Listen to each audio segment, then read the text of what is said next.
নিজের এত গেছি যে আমি একটু করে একটা জায়গা নিয়ে এসে ধর আপনার ওই মামলার দোকানে মেডিকেল আল্লাহ ওই স্টেশনে একটা প্রোগ্রাম ঢুকে আছে দেখবেন ওই পাশের জমিটা মানে 750 ফুট নিয়ে তো এবার ওখানে কিছু একটু ধার দেনা আসে রাস্তা ধারে রাস্তার ধারে আবার কার পড়ে গেছে লালমে পড়ে গেছে খাস একটা আবার যেখানে খাস আছে সেখানে লালমে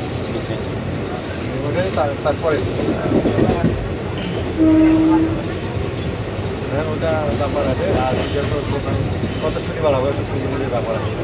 আর এখন আর অত লোকেরা কথা মানে সহ্য হয় না কেন বলে তো মানে কাজ করবো খেটে খুঁটি পয়সা পয়সা আগে প্রথম হতো আমি কাজ ছেড়ে দিলাম গাড়ি লাগিয়ে গেছিলাম যে আপনার কাজ করছি তো আপনাকে কত পয়সা বলবো আমার খারাপ লাগে বেশি বেশি বলবো তো মনে হয় যে আপনাকে হয়তো মানে খারাপ হয়েছে বেশি বললে আর যদি কম হয়েছে আমরা যে পয়সা দিয়েছি দেখছি অন্য বেশি অধিক বেশি আমরা একটা এসি পয়েন্ট করছি 500 টাকা দিয়েছি 1500 টাকা করছে আর আমরা 500 টাকা দিয়ে বলি 400 টাকা এমনি করে এই কাজটা দিয়েছেন তাহলে হ্যাঁ একসাথে আমার খালাতো ভাই মানে রাজমিস্ত্রি ওখানে রাজমিস্ত্রি কাজ করে ওখানে সুদা এসছিল বাড়ি ওদের মাইনা ভালো ওই 30-এর নিচে না চেন্নাই যেমন যায় আমাদের শহরে 1000-1100 আছে এবার ওই থেকে থাকা খাওয়াটা নিয়ে একটা কি জানেন এই কাজটা যদি ডেলি আমাদের এখানে হয়তো আমাদের এখানে বেশি ইনকাম আমাদের ডেলি ব্যাপার হয় তো ওই জন্য ওখানে ডেলি বেশি ইনকাম ওই জন্য ভালো থাকছে কাজটা কামাই হবে না কামাই হবে আর ওখানে কি জানেন যেখানে যাবো ওখানে মানে যত লোক আছে ধরুন সব বাইরে কিছু আমাকে শাহরুখ আছে কাজ করার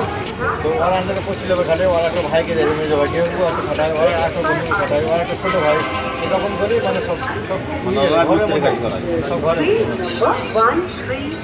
কোচিং ইনকাম করে মোটামুটি আপনার লাখের উপরে মাসে আছে এরকম আছে এত লোক খাচ্ছে মিষ্টি খাচ্ছে মিষ্টি ঠিক মানে ঠিক করা আছে অনেক হবে না কলকাতায় দিয়ে খাটাই মাস গেলে 1 লাখ টাকা 80,000 টাকা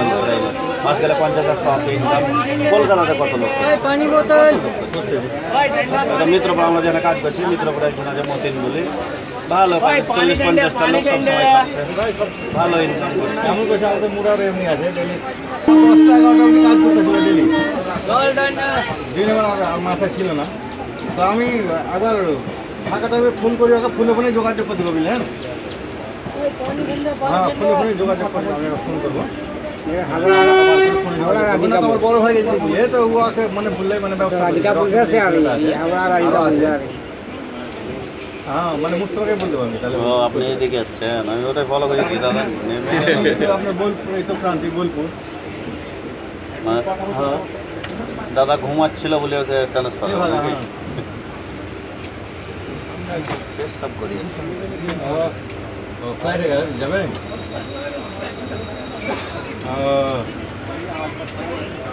ও সেভাবে গেছে আমি যাচ্ছি সামনে দিকে পরে মানে জেনারেলি মানে প্রথমে প্রথম দিকে আছি আমি একবার দেখি আমি একবার ফোন লাগাই আপনার হ্যাঁ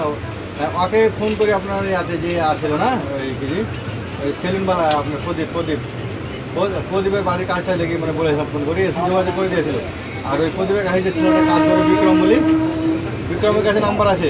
বিক্রম নাম্বারটা দিয়েছিল আমাকে তো বিক্রম আমাদের কাছে চুল কাটতে আসে না ওই জন্য আমাদের এবার মানে পরিচিত হলে ধরেন আমি ফোন করে দিলাম তিনি এসে কাজ করতে আসে বলছে টাকা যখন আমরা অসুবিধায় বলবেন কোনো ব্যাপার না যে আমি করতে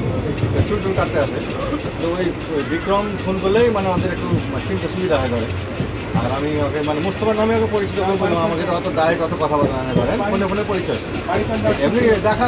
ডাইরেক্ট কথা বিস্কুট যখন লাইন জয়েন করলাম তখন থেকে আমাকে একটু দেখলেন এমনি দূরে দেখা হয়ে গেলেন ডাইরেক্ট অত কথাবার্তা হতো না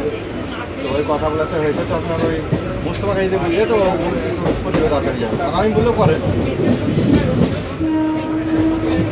হ্যাঁ ঠিক আছে আমি দেখছি ফোন করছি ঠিক আছে